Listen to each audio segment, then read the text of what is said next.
અરે ભાઈ રામ હું મારા વેગીને પવન વેગી સાંજ સંસારીને આવી ગયો છું તો તમે કંકોત્રી મને આપી. અરે ભાઈ રત્ના આલે કંકોત્રી તો બેન સગુણાને દે છે.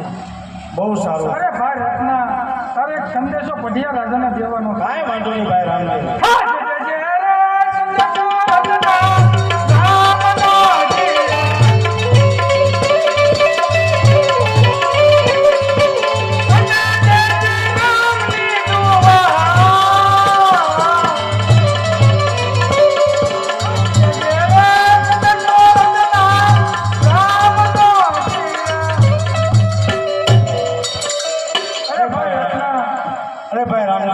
સંદેશો પઢિયા રાજાને આપવાનો બીજું કાંઈ ટૂંકી વર્ધ્યું છે લાંબા પંગડા છે. અરે ભાઈ રત્ના તું જ્યારે મને સંભળીશ ત્યારે હું તારી વારે આવીને ઉભો રહીશ. બહુ સારું ભાઈ રામદેવ. અરે ભાઈ રત્ના એક તેને કહું છું પઢિયા રાજાનો મગજ બહુ તેજ છે. જો કદાચ તેને કઈ કે તો તું મારી વાતથી સાંભળી લે.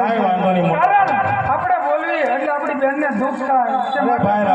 સહન કરી લે. તમારી વચ્ચે સહન કરી ગમે તે કહે કાળા શબ્દો કહેતો હું સહન કરી લઈશ. અરે ભાઈ રત્ના બીજું કઈ તારે હોય તો મને તું કે. બસ બીજું કાંઈ નહીં મારા ભાઈ એટલું કહેવાનું છે કે મારી સાંજમાં મનામાં શક્તિ થઈ છે કે ટૂંકી વર્ધી લાંબા પણ છે તારા સમયે પાછો આવી જાઓ. અરે ભાઈ રત્ના તું મને જ્યારે સંભળીશ ત્યારે હું તારી વારે. બહુ સારું.